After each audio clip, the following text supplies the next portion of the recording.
ГСП онлайн. Городские новости сейчас. Проспект Космонавтов, 10-15. Представители властей города и подрядчиков инспектируют работы по ремонту дорог. Они начались в Ухте 30 июня.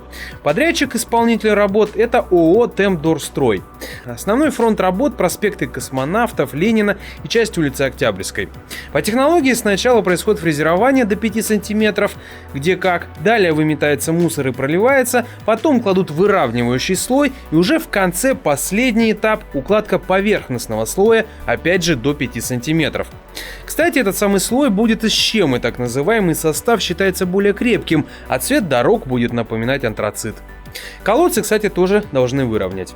Фрезеровку делают днем, а вот укладывают преимущественно ночью, чтобы не мешал транспорт. Что по срокам? Значит, Космонавтов по всем прикидкам мы закончим где-то числа 13-14 июля в полном объеме. Через 2 суток мы приступим к фрезерованию улицы Ленина.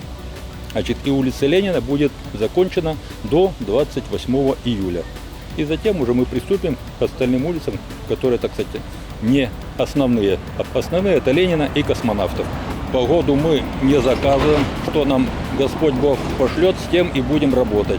Конечно, какие-то дни будем, если будет дождь серьезный, мы будем ждать, простаивать, стоять. А сдвижек, значит, по срокам, больших, я думаю, что не будет. Это может быть сутки-двое, не более. В целом на ремонт дорог в этом году в Ухте выделено 149 миллионов рублей. Это без дополнительных объемов, которые еще могут быть. Из этой суммы 100 миллионов из республиканского бюджета, остальные – местного.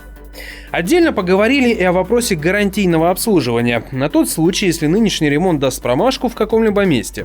Гарантия на отремонтированные в этом году дороги 5 лет. Если будут какие-то вопросы, подрядчик будет решать их за свой счет. И надзор за этим будет на должном уровне, об этом сказал мэр. В целом, сколько же дорог будет отремонтировано в Ухте в этом году? В этом году на асфальтирование у нас запланировано порядка 100 тысяч квадратных метров, это если мы берем вместе с дворовыми территориями, с поселками и с основными улицами города. Это около 100 тысяч квадратных метров. Для сравнения скажу, в прошлом году в городе было заасфальтировано всего 12 тысяч квадратных метров. Я имею в виду городском округе.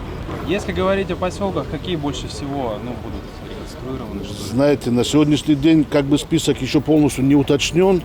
Поэтому предполагаю, что где-то, наверное, на следующей неделе мы эти списки, точно так же, как и в городе, вывесим для всех, чтобы всем было видно, где мы придем. Понятно, что там такого массового ремонта не будет, но в любом случае картами ремонтировать, ямочный ремонт в поселках тоже будет производиться.